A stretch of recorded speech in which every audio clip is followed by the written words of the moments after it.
di tarawih di rumah atau di masjid?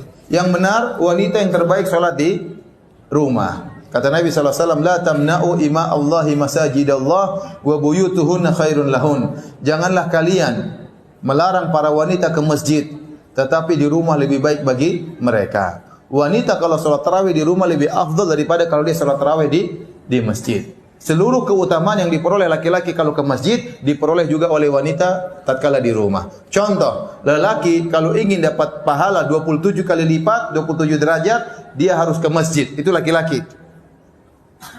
Dapat 27 derajat.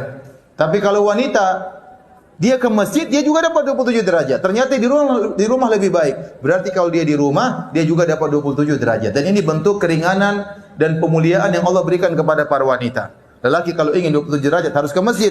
Perempuan tidak perlu, di rumah sudah cukup. Lelaki kalau ingin salat supaya dapat pahala salat semalam suntuk, kata Nabi SAW, man shallama al-imami hatta yansarif kutiba lahu qiyamul lailah. Barang siapa yang salat bersama imam sampai selesai, bagi dia pahala salat semalam suntuk. Ini laki-laki ke masjid. Perempuan di rumah dia dapat pahala semalam suntuk. Kenapa? Karena salat di rumahnya lebih baik daripada di masjidnya.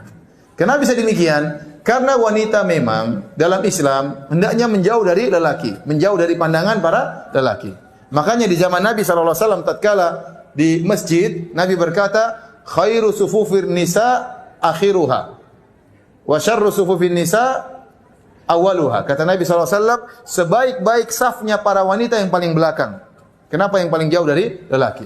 Dan seburuk-buruk saf wanita dalam salat adalah yang paling depan, ya. Kenapa? Karena wanita memang sebaiknya tidak banyak menjadi pusat pandangan para lelaki.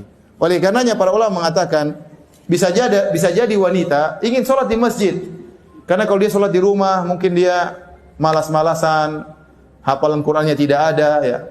Hafalan cuma 3 qul, ya. Sekarang sudah 4 qul, ya. Qul huwallahu ahad, qul a'udzu birabbil falaq, qul a'udzu birabbin nas, plus qul ya ayyuhal kafirun, ya.